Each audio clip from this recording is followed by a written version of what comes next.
महादेव. दीक्षा किचनमध्ये तुमचं सर्वांचं स्वागत.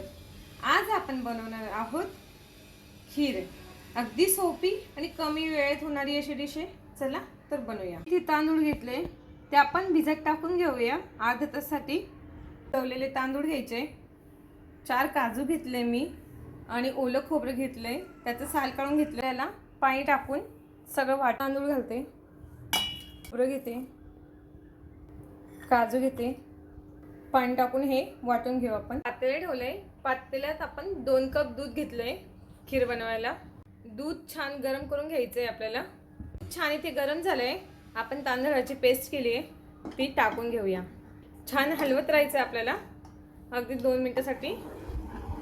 तांदूळ छान बारीक वाटून घ्यायचं पाणी टाकून. तर घेतली आहे, छान असं उकळ आणून घेऊ आपण खीरला. आपण छान असं उकळ आणून घेतला बघा.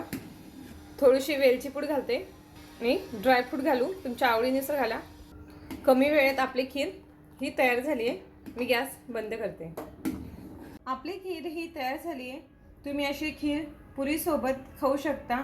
अशी खीर तुम्ही करून बघा. व्हिडिओ आवडला असेल तर व्हिडिओला लाईक करा, चॅनलला सबस्क्राईब करा. थँक्यू.